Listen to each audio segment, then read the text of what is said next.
करवीर तालुक्यातील दऱ्याचे वडगाव येथे घडलेल्या एका काळजाचा थरकाप उडवणाऱ्या दुर्घटनेची एक अत्यंत धक्कादायक आणि दुर्दैवी बातमी समोर येत आहे। कोल्हापूरच्या करवीर तालुक्यातून अचानक डोळ्यात कचरा गेल्याने दुचाकीवरील ताबा सुटला आणि एक तरुण विवाहिता थेट विहिरीत कोसळली आहे। या अंगावर काटा आणणाऱ्या अपघातात 30 वर्षीय महिलेचा बुडून मृत्यू झाला आहे, तर तिचे पती सुदैवाने थोडक्यात बचावलेले आहेत।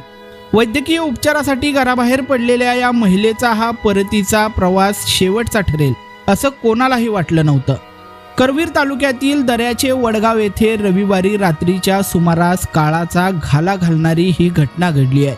गावातील मयुरी विशाल बेनके या 30 वर्षीय विवाहितेची तब्येत ठीक नसल्यामुळे त्या रात्री 8च्या सुमारास पती विशाल यांच्यासोबत डॉक्टरांकडे जाण्यासाठी निघालेल्या होत्या। मयुरी स्वतः दुचाकी चालवत होत्या, मात्र घरापासून काही अंतरावर जाताच रस्त्या शेजारी असलेल्या विहिरीजवळ निसर्गानं घात केला। वाऱ्यामुळे अचानक उडालेला कचरा मयुरी यांच्या डोळ्यात गेला आणि क्षणार्धात त्यांचा गाडीवरील ताबा सुटला। काही समजण्याच्या आतच त्यांची दुचाकी थेट रस्त्याच्या कडेला असलेल्या खोल विहिरीत कोसळली। विहिरीतील पाण्याचा अंदाज येत नसल्यानं पती विशाल यांच्यासमोर पत्नीला वाचवण्याचं मोठं आव्हान होतं। विहिरीत पडल्यानंतर विशाल यांनी मयुरी यांचा शोध घेण्याचा आटोकाट प्रयत्न केला, मात्र अंधारामुळे त्यांचे प्रयत्न अपुरे पडले।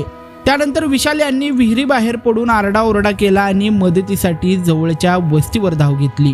या काळाचा थरकाप उडवणाऱ्या घटनेची माहिती मिळताच दऱ्याचे वडगाव येथील ग्रामस्थ आणि तरुणांनी तातडीने घटनास्थळाकडे धाव घेतली होती। गावातील तरुण रुपेश बेनके आणि त्यांच्या सहकाऱ्यांनी जीवाची बाजी लावत विहिरीत उतरून मयुरी यांचा मृतदेह बाहेर काढला। त्यानंतर पोलिसांनी मृतदेह शवविच्छेदनासाठी कोल्हापूरच्या CPR रुग्णालयात पाठवलेला आहे।